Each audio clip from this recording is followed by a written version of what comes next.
deixa eu mostrar aqui para vocês uma matéria que eu fiz ontem, né? A gente está acompanhando de perto essa situação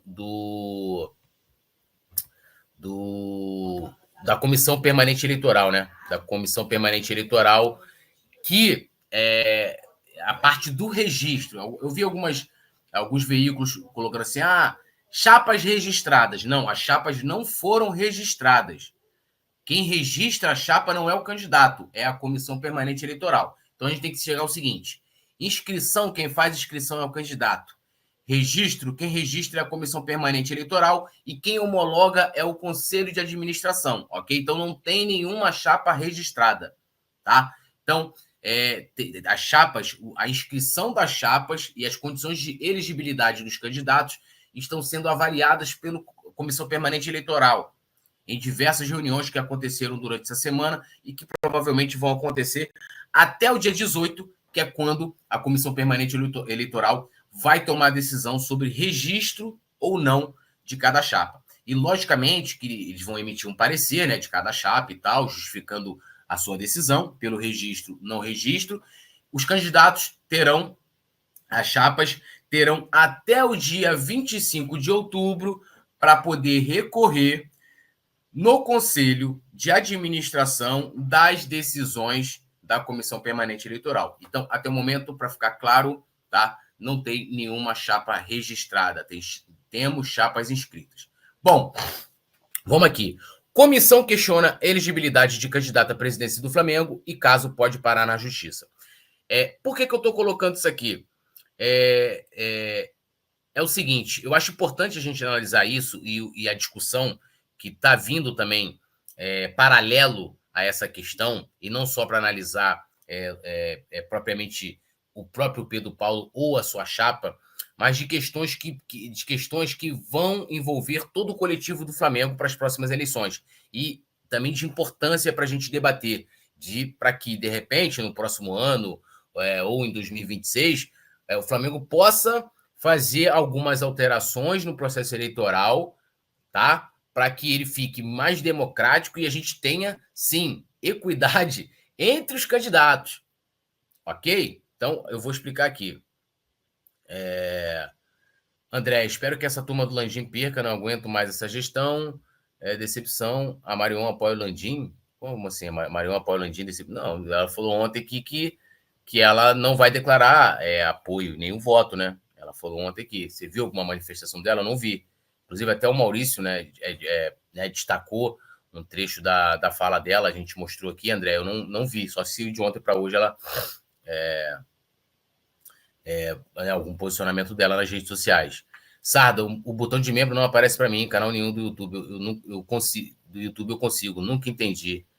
Apoia, Túlio, vi fotos. Não, eu sei que tem uma foto, que até uma vez eu até brinquei com ela, que tem uma foto que nem que assim, uma foto até antiga, se a gente for olhar, não tinha nem a chapa, a gente tinha uma camisa que eles estavam lá reunidos, era até um dia chuvoso, e tem uma foto dela com o pessoal lá do Landim, né? Mas assim, era como se o pessoal estava lá reunido conversando, não era nem fazendo campanha propriamente, ela foi lá e tirou a foto, né? Mas tem foto atual, então assim, não sei, mas vou aqui pelo que ela falou ontem pra gente. Deixa eu só ver aqui, Sarda, rapidamente, deixa eu ver se eu consigo achar aqui o link, né? Acho que fica melhor, né? Tem o link aqui do canal, né? Do canal, deixa eu ver, acho que tem como aqui, ó, apoios, deixa eu entrar aqui, ó. Tem como pegar o link. Aqui, ó. Sarda, você não vai escapar. Aqui, ó. Tem um link aí, ó. Aí, ó, o linkão aí, ó. Aí dá para você ser membro direto pelo link. Tô brincando, se você quiser, claro. Vamos lá. Comissão questiona a elegibilidade de candidato à presidência do Flamengo e caso pode parar na Justiça. Então, a gente vem aqui, né? Ontem eu até tratei desse assunto na live, né? Mas eu não trouxe com os detalhes que eu consegui depois, né? E também até para entender, porque fica uma situação muito de estatuto, periri parará, e eu fico, quando eu pego esse tipo de assunto, eu tento colocar de uma maneira fácil, assim, para a gente poder compreender o que está acontecendo. Porque fica muito juridiquês, muito estatuto para cá, artigo para lá, a gente fica maluco. Então, para a gente entender as ações e movimentações, né, dentro do que está escrito. aí facilita muito mais. Então, vamos lá. O candidato da chapa Flá Tradição e Juventude do Flamengo, Pedro Paulo, está enfrentando 3 restrições junto à Comissão Permanente Eleitoral, né, CPE, que impedem o registro de sua candidatura. Então, vamos lá. Tempo de vida associativa, lembrando, o candidato tem que ter 5 anos de vida associativa, ausência dos formulários de autorização dos sócios para participar do corpo transitório do Conselho Deliberativo de Administração e pendências com as certidões. A gente vai ver mais para frente que tem algumas certidões que são obrigatórias, né, que o candidato tem que apresentar ali. Então, vamos lá. A CPE alega que Pedro Paulo não possui 5 anos de vida associativa, um dos requisitos para ser candidato. Ele utiliza uma matrícula diferente de outra, né, mais antiga, cuja data de admissão é 25 de julho de 2006, perdão. Então, atualmente, ele usa uma carteirinha lá, e aí, né, só ele poderia explicar como que isso aconteceu, que tem uma outra matrícula, né, que tem uma outra data de admissão. Então, ou seja, a matrícula que ele tem, que é essa de 25 de julho de 2006, que, como vocês vão ver aqui, não foi dado baixa, ela não está atrelada a essa matrícula atual, né? Aí eu botei aqui, ó, como essa matrícula não foi dado baixa, será solicitado que a contagem seja feita a partir desses dados, né? Eles vão pedir para que o tempo de vida associativa do Pedro Paulo seja contada a partir dessa matrícula mais antiga, 25 de julho de 2006, para que aí, logicamente, ele ultrapassaria, né, o tempo de vida associativa pedido. Já quanto à ausência dos formulários de autorização, e isso aqui, ó, no dia 31 de setembro, data limite para inscrição das chapas, Pedro Paulo apresentou a sua candidatura sem esses documentos, juntamente com um requerimento encaminhado à comissão eleitoral solicitando acesso à relação completa de eleitores. Explicando isso aqui, ele chegou lá para inscrever a chapa dele, lembrando que para inscrever a chapa, o candidato, ele tem que, né, além de todos os requisitos que ele já tem com relação à própria condição para ser votado, ele precisa apresentar a chapa completa. Então, a chapa tem que estar completa. Presidente e vice-presidente geral do Flamengo, presidente e vice-presidente da Assembleia Geral e 80 membros do corpo transitório do Conselho Deliberativo e 72 membros do corpo transitório do Conselho de Administração, acompanhados, ou seja, só daí são 152 nomes, acompanhados de formulários de autorização, que eu mostrei aqui ontem para vocês como é que é esse formulário. Está no vídeo, inclusive, de ontem também, que está até ali, aqui embaixo. A comissão questiona elegibilidade de candidato. Está aqui na matéria também. Então, ele chegou lá, ele não levou essas fichas com as autorizações, ele levou um requerimento solicitando acesso à relação completa de eleitores, tá? Aí aqui eu vou explicar. Isso se deve ao fato de que, segundo o grupo, a emenda aprovada em 8 de maio de 2023, que foi a data que a gente aprovou várias alterações no processo eleitoral do Flamengo, né, é inaplicável devido à forma como a Lei Geral de Proteção de Dados, a gente tem inclusive lives sobre a Lei Geral de Proteção de Dados aplicadas aqui no Flamengo, que a Lei Geral está sendo aplicada, é inaplicável devido à forma como a Lei Geral de Proteção de Dados, LGPD, está sendo aplicada na eleição do Flamengo. Um dos argumentos apresentados foi o habeas data, instrumento processual que garante o livre acesso de qualquer cidadão a informações a ele relativas, constantes de fichários ou bancos de dados de entidades governamentais ou de caráter público. Bom, eu não vou aqui explicar, né? Assim, explicar, como é que eu vou dizer assim, a questão do habeas data, né? Mas eles foram com esse argumento, e logicamente, conhecimento jurídico que eles têm muito, porque tem o vice do Pedro Paulo, o doutor Ciro Darlan.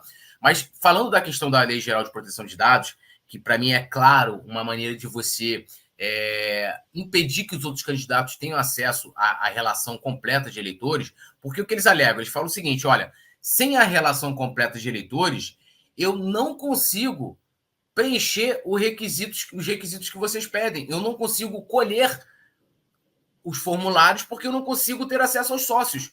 E tem razão. E uma coisa que eu já debati, e tem lives aqui sobre LGPD, tem com o Thiago Chaves, né? E tem uma live com um advogado que é de fora do Flamengo, então eu tentei trazer um aspecto geral da LGPD, né? De como ela funciona, em associações, sindicatos, papapá, e depois dentro do Flamengo, né? Foi uma mesma live com a participação de 2 advogados.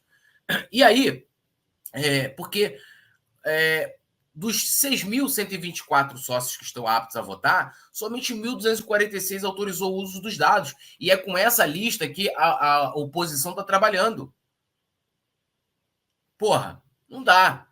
Não dá. Então, e eu entendo o seguinte, quando eu assinei lá minha ficha, né, me associando ao Flamengo, eu autorizei o uso dos meus dados para o Flamengo.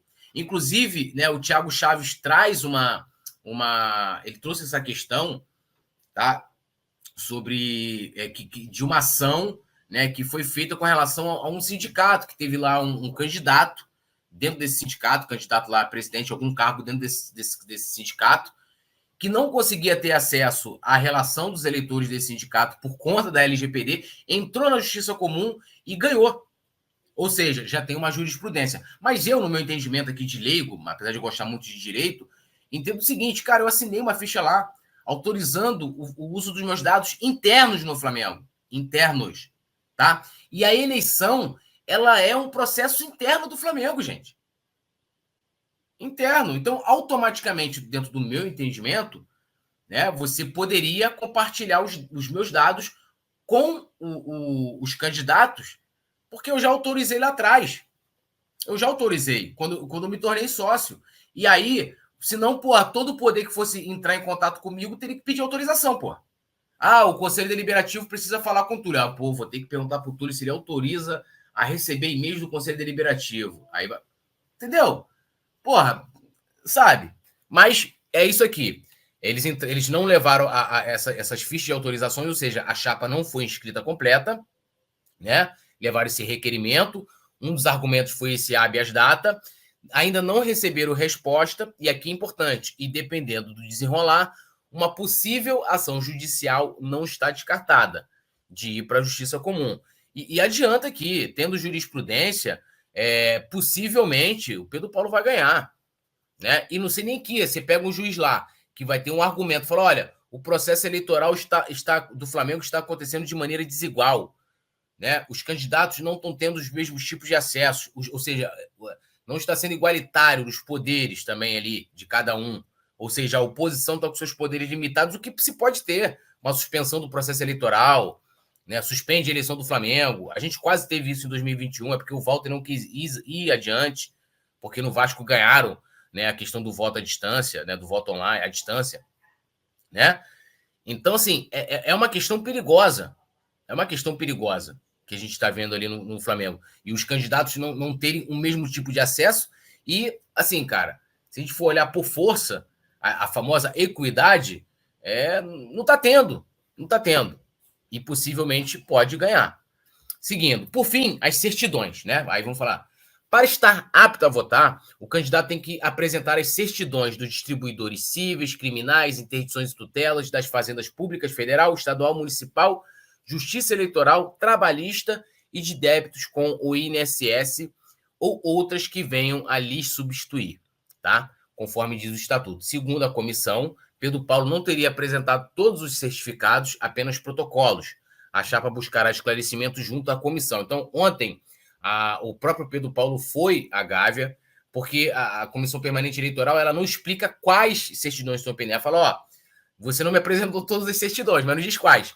Só me mandou o protocolo. Aí o Pedro Paulo foi lá ontem, na Gávea, para perguntar, falar assim, quero saber qual certidão aqui, em específico, que eu tô devendo aqui, para ele poder, né, levar lá. Porque, como eu disse, as reuniões vão acontecendo, as chapas vão pedindo, a Comissão Permanente Eleitoral vai pedindo esclarecimento, tal, tem essa pendência aqui, tem essa pendência aqui, e assim ela vai se encaminhando, né? Aí a questão toda. Aí foi lá ontem, né? Aí aqui, né? Vamos lá, seguindo. Aí, aspas aqui, ó. O importante é a matrícula do Pedro de 2006. Eu entrei em contato lá com o pessoal da Flá Tradição e Juventude, que é o grupo, né? Do Pedro Paulo, inclusive o nome da chapa. E o Leonardo Ribeiro me falou o seguinte, abre aspas. O importante é a matrícula do Pedro de 2006, que não foi baixada até hoje. Como a matrícula não foi cancelada, a antiga soma-se à atual. Quanto às certidões, disseram que não enviamos todas, mas enviamos os protocolos. O Pedro Paulo vai à Gávea verificar o que está faltando, já que já mandamos o protocolo. As assinaturas, formulário de autorização, são o ponto principal da discussão. No parecer deles, não indeferem a chapa do Pedro Paulo, apenas afirmam que não preenche os requisitos. Agora, vão decidir se registram ou não, mas nós vamos entrar hoje com um pedido de reconsideração e Pedro Paulo continua na campanha. Aí segue. De acordo com o calendário detalhado da eleição, publicado no site oficial do Flamengo, o dia 18 de outubro é o prazo final para que a CPE registre ou não as chapas, é aquilo que eu expliquei para vocês, após a verificação das condições de elegibilidade dos candidatos. Depois disso, as candidaturas terão até o dia 25 para o envio dos recursos e decisões da comissão ao Conselho de Administração, que analisará e julgará essas ações para decidir sobre a homologação, tá? Aí aqui embaixo só aquele fechamento de matéria, papapá, e é isso. Então, explicado tudo isso, isso aí, Gabriel Flores falando. Leonardo Ribeiro, mais conhecido como Capitão Léo, ex-conselho fiscal. Isso aí, é o Capitão Léo. Kurd TV aqui, from Kurdistan. Está no Kurdistão, sério mesmo, tamo junto, Kurd TV. Então, assim, a grosso modo, está muito bem explicado ali na matéria, também expliquei aqui também. Essa situação pode parar na justiça, vamos ver o desenrolar, né, dessa situação. Outras chapas, tá, também estão sendo questionadas e assim, e a gente vai trazendo aqui, né, a gente está apurando ali, né, olhando com lupa também, assim como a Comissão Permanente Eleitoral, com lupa essa questão, e tendo qualquer novidade sobre qualquer chapa, a gente, logicamente, vai trazer aqui. E a gente vai voltar para essa questão também, né, da Comissão Permanente Eleitoral sobre inscrição.